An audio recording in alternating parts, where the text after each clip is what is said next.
They were about to start a new song and bam! BTK, one of the most notorious serial killers in the history of our country. Convicted murderer and the key suspect in the Atlanta child murders, Wayne Williams, has been denied parole.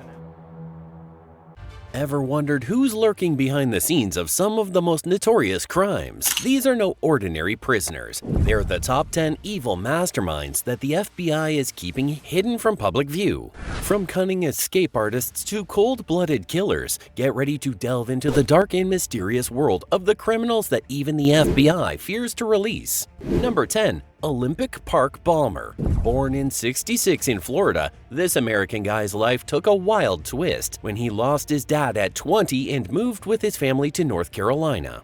He attended till 9th grade but dropped out and worked as a carpenter with his siblings. They became Christian missionaries. But at 18, he switched gears, joined the U.S. military, got trained at Fort Benning, and was eventually discharged for substance issues. Later in '96, he planted a bomb near Atlanta, causing a spectator's death and a news cameraman's fatal heart attack. Then he confessed to all his other bombings, which led to his arrest and a hefty sentence, 4 life terms without parole.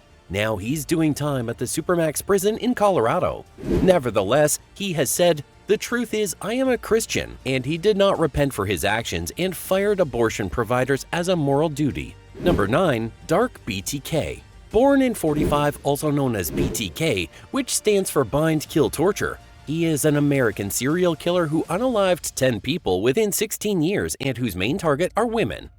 He usually suffocates the victim with a plastic bag and had a dirty habit of keeping the victim's underwear, license, and personal items. Dennis Radar seemed to be a good father to his children as they were not involved in any abuse and they have forgiven him. But his wife Paula Dietz took an emergency divorce after his arrest. Later in trials, it came to be known that he used the victim's underwear and women's dress to perform pleasure. But outside the house, he was known as a decent and polite officer. He was charged with 10 counts of first-degree murder and is currently serving life sentences at the El Dorado Correctional Facility. Number 8. Serial Nurse. Born in '60 as the youngest of 8 children, Charles Cullen had a miserable and fearful childhood, as he spiraled through bullying by his classmates and sister's boyfriends. At 17, he lost his mother and described it as devastating. He married Adrienne in '87, and things got worse when she complained against him that he might be endangering her and the children. And later, as time passed, he becomes mentally ill.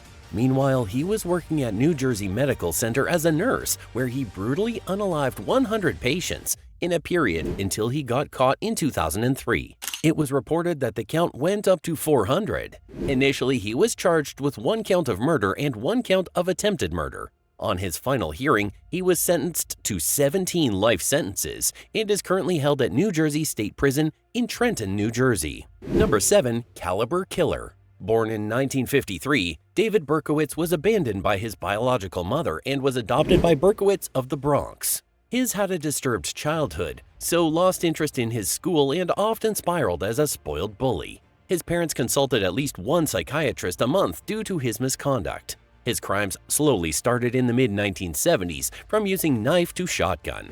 He unalived at least 6 people and wounded 8 members severely to death. Initially, he was charged with first-degree murder, but in the final hearing, he was sentenced to 25 years to life in prison for each unaliving, to be served consecutively. He is now in Shawangunk Correctional Facility. Number 6. Green River Killer. Gary Leon Ridgway was born into a kind of trouble-filled family in '49. Relatives describe his mother as domineering, and their parents had violent arguments.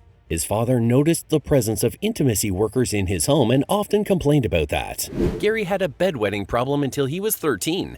The first crime he committed was stabbing his friend in his high school. He escaped the charges, and after that, his crimes increased tremendously. At one point, he was convicted of 49 unalivings, making him the second most prolific serial killer in United States history.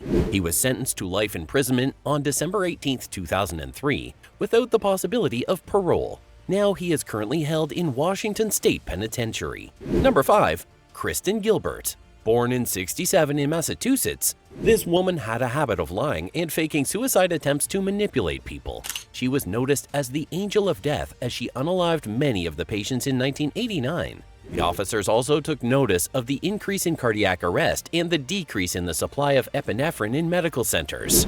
During the investigation, she telephoned in a bomb threat to divert the case. In 1998, she unalived 4 patients by injecting their intravenous therapy bags with massive doses of adrenaline, which is known as an untraceable heart stimulant. In March 2001, she was convicted of first-degree murder and 2 counts of attempted murder. At the end of the month, the jury recommended a sentence of life imprisonment. Currently, she is in FMS Cars in Fort Worth, Texas.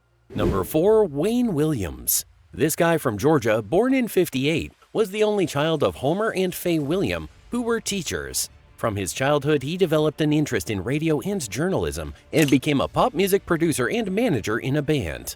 Police began suspecting him when they found out the wild stuff of the victims, including bedsheets and blooded gloves in his home. When they were further investigating, it came to light that he had unalived 2 men and was also responsible for at least 30 deaths. He was arrested in '81, convicted of first-degree murder, and later sentenced to life imprisonment. He appealed for retrial, but it was denied by the Superior Court. Currently, he is serving in Telfair State Prison. Number 3. Cyril D'Angelo Jr. Born in '45, Joseph James D'Angelo Jr. became a sergeant in the United States Army. During his childhood, he was abused by his father and his sister was harassed by 2 airmen, so his childhood had been disturbed very much. His relationship broke with his partner and his wife divorced him as he was manipulative and abusive.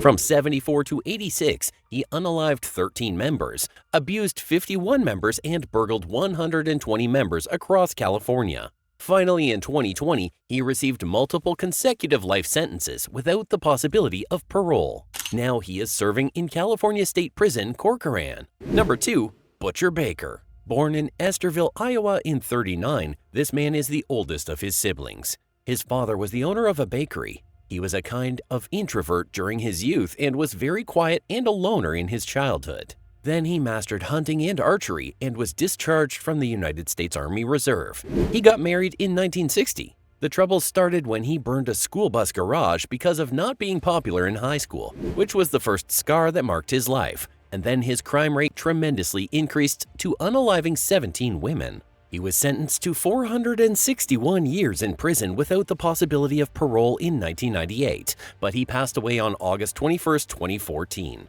Number 1. The Ripper Crew. Chicago Rippers was an organized group that involved serial unalivings, cannibals, and necrophiles. Their first victim was a 28-year-old girl whose body was found in a field in Villa Park, Illinois later. Then the head of the group, David Geck, the trigger man, was convicted of first-degree murder and sentenced to 75 years in prison. His parole date is expected to be in 2044.